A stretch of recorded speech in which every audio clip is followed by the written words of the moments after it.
Selamat datang di channel Mas Hasbi, Property and Financial Syariah Consultant.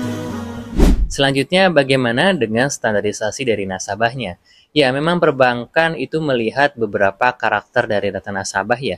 Kita akan kerujutan pembahasan ini kepada dua data yang umumnya diajukan untuk KPR, yaitu karyawan dan juga pengusaha.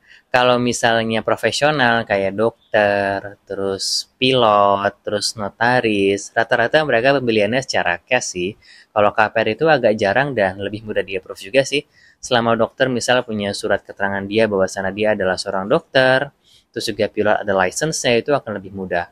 Tapi kita akan fokus ke pembahasan karyawan dan pengusaha, dan kita akan bahas dari yang karyawannya dulu nih. Indonesia memiliki beberapa kasta dalam karyawan.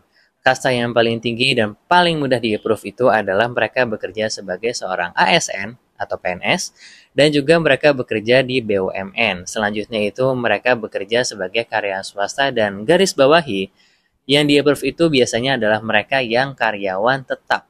Mereka yang sudah karyawan tetap, ada SK Kartapnya, ada pengangkatannya, itu yang bisa di-approve dan mudah di-approve. Dan masuk ke kriteria instant approval.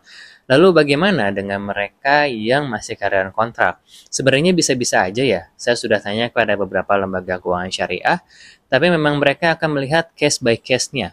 Sudah berapa lama dia kontrak, lalu perusahaannya seperti apa, sustainability-nya, karena kan KPR itu panjang ya tenornya. Jadi harapannya pembayarannya itu tetap lancar walaupun dia karyawan kontrak. Terus selanjutnya itu adalah mengenai slip gaji. Beberapa nasabah saya pernah ngurusin slip gajinya ini ada yang baru dibikin pada saat pengajuan, atau ada yang gagal verifikasi slip gaji pada saat wawancara, atau gajiannya cash.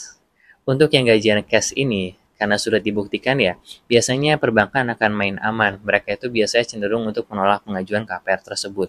Yang idealnya itu adalah memang slip gajinya rutin tiap bulan itu ada, bisa dikonfirmasi juga dan terbukti pada mutasi rekeningnya. Karena syarat pengajuan KPR itu selain tadi SK kerja, lalu ada slip gaji, dan yang ketiga itu ada rekening koran. Rekening koran ini adalah sebuah mutasi rekening yang lebih panjang lagi durasinya. Biasanya itu perbankan minta selama 3 bulan ke belakang. Yang mana ini adalah sebuah cara untuk perbankan menganalisa karakter pembayaran nasabah. Bagaimana dia mengelola keuangannya, lalu sedang ada cicilan apa yang ada di BI checking nih. Itu kan kelihatan hasilnya ya, ada cicilan apa aja. Itu match atau enggak dengan yang ada di rekening koran, dan juga kebutuhan-kebutuhan analisis mereka yang lainnya. Lainnya kalau untuk karyawan ini standar sih persyaratannya. Dari mulai syarat seperti KK, KTP, NPWP, buku nikah bagi yang sudah menikah, dan biasanya itu beberapa juga memerlukan yang namanya BPJS. Tapi ya tidak setiap waktu sih BPJS ini, emang kadang diterapin, kadang juga enggak, ini menyesuaikan. Selanjutnya adalah karakter untuk pengusaha. Pengusaha ini biasanya masih agak abu-abu ya. Abu-abu itu maksudnya pengusaha sendirinya juga ragu kira-kira kalau ngajuin KPR diterima atau enggak. Dari banknya juga biasanya itu tidak selalu menjadi prioritas pengusaha ini. Kenapa? Karena pengusaha itu mitigasi risikonya lebih panjang di analisnya. Padahal kalau misalnya pengusaha itu punya memiliki beberapa kriteria yang akan mempermudah dia untuk bisa mudah approval KPR-nya. Yang pertama itu adalah pastinya basicnya lancar ya, yang sudah kita bahas tadi, standarisasinya seperti apa. Terus yang kedua itu adalah memiliki legalitas usaha, baik itu NIB, SKU, atau sudah memiliki akta pendirian usaha, itu jauh lebih bagus lagi. Karena perlu dicatat nih usahanya. Kalau misalnya usahanya ada, tapi tidak diakui oleh negara, itu juga bingung perbankan approvalnya. Terus selanjutnya itu adalah usahanya sudah jalan lebih dari 5 tahun. Kenapa standarisasinya 5 tahun?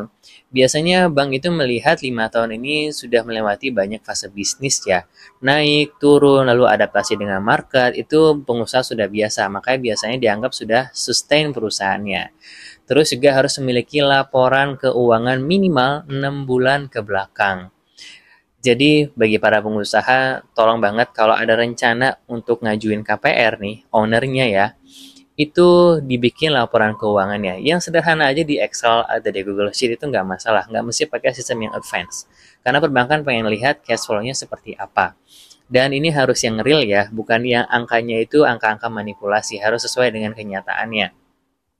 Dan kalau misalnya Anda seorang pengusaha, teman-teman punya usaha, menjalankan usaha, dan teman-teman digaji dalam perusahaannya sendiri, entah sebagai direktur atau sebagai manajer, ada SK kerjanya, saya lebih menyarankan teman-teman mengajukan menggunakan legalitas yang itu, karena standarisasinya akan sama seperti karyawan, dan ini akan lebih mudah di-approve.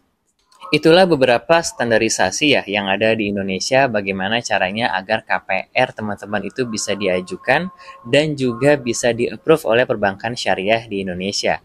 Dan khusus mengenai topik ini, saya sudah bahas dalam ebook saya, itu teman-teman bisa baca, ini berdasarkan pengalaman saya sejak 2018, itu ngurusin KPR nasabah.